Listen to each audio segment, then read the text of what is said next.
Skills assessment is not required for student visas or training visas, but it's a requirement for employer-sponsored visas. For example, the temporary skill shortage visa, which is the 482, subclass 482 visa, requires certain occupations and certain nationalities of the passport holders to have a positive skills assessment result.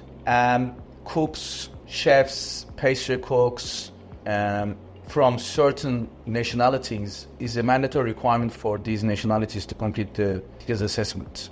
And the examples are, for example, if you're from Brazil, the Philippines, or Bangladesh, and etc. Before your temporary skill shortage or subclass 482 visa to be granted, you need to have a positive skills assessment result. What it means is the skills assessment plays a major role for these visas to be granted.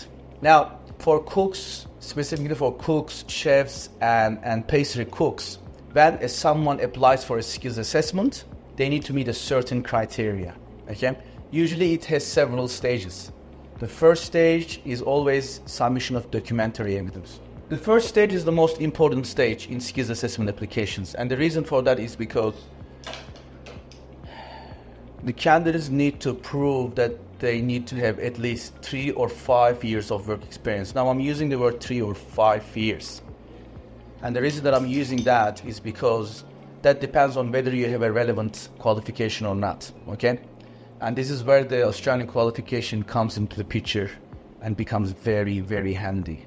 So if someone that is applying for a skills assessment, and if they don't have an Australian qualification, they must demonstrate 5 years of work experience in order to have a positive skills assessment outcome. So 5 years, okay? 5 years versus 3 years. So if someone holds an Australian qualification relevant to the occupation that they're applying for their skills assessment, that means they need to only demonstrate 3 years of work experience. This is very crucial.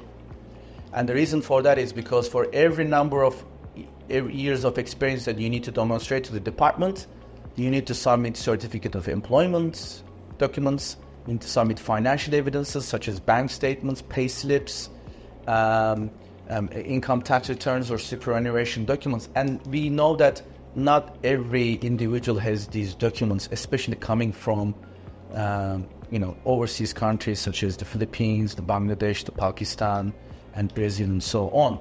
So what it means is if you can show 3 years of work experience rather than 5, that makes the process much more efficient, faster, and easier for the applicants.